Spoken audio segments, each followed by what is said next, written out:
What's up guys, Shekhar here. Welcome to yet another video on the channel, and in today's video I'm going to be talking about the one shortcut that you can use to rank on top position of Google search results, which I don't basically see anyone talking about, especially in the Indian region. So now what's the shortcut that I'm talking about? Alright, so maybe a lot of you might know about this already and maybe a lot of you might not. So I'm talking about featured snippets here. So for those who don't know about this, what are featured snippets? So featured snippets are nothing but a little part of your web page's content that Google finds the most appropriate and precise for the performed search query that it directly shows on the top position of Google search results. In the current times, more than 70% of the search queries have featured snippets included as the part of the search results page. The special thing about the featured snippets is that it is shown even above the website that is ranking on position 1 of Google search results for any particular keyword. So now you will ask how it is a shortcut, right?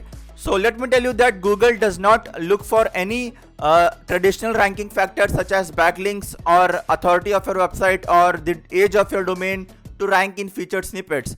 Basically, Google just looks for a precise and clear-cut answer for the performed search query by the user that it can directly show it on the results page itself. So now the question is how you can benefit from this and take that 0th position on the Google search results. Alright, to allow your web page to appear in the featured snippets, you just have to write content that answers your keyword that you are targeting in your content in just one little paragraph.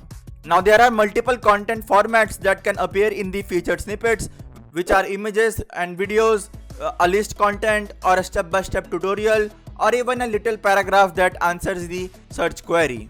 Now even if you optimize everything in your content to allow your web page to appear in the featured snippets, it is up to Google to show your web page in the featured snippets or not. Alright, with that being said, that wraps up this video. I hope you found this video helpful and interesting.